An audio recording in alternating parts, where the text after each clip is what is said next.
Why did Latin American caudillos build cults of personality? Imagine a leader so powerful that they seem to become the very symbol of the nation itself. That's what many Latin American caudillos aimed for when they built their cults of personality.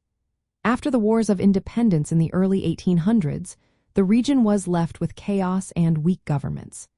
These leaders stepped in, often using their personal charm and military strength to fill the power gaps.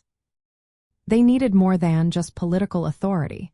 They needed to be seen as the true voice of the people.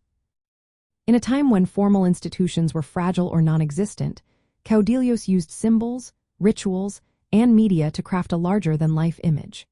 They portrayed themselves as the protectors of the nation, embodying the hopes and fears of their followers.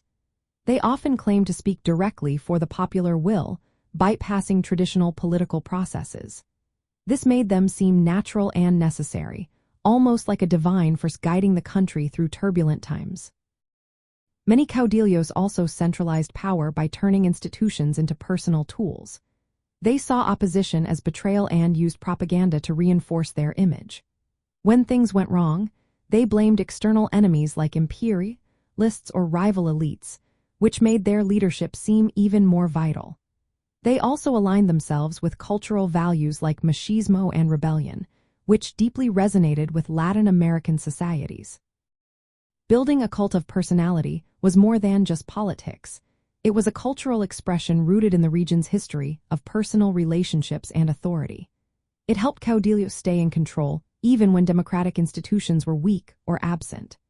Their followers often revolved around loyalty to the leader rather than any specific political ideology.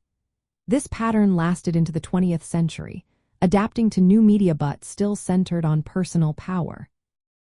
In Latin American culture, the rise of caudillos and their personalist rule reflected the importance of personal loyalty, honor, and symbolic leadership.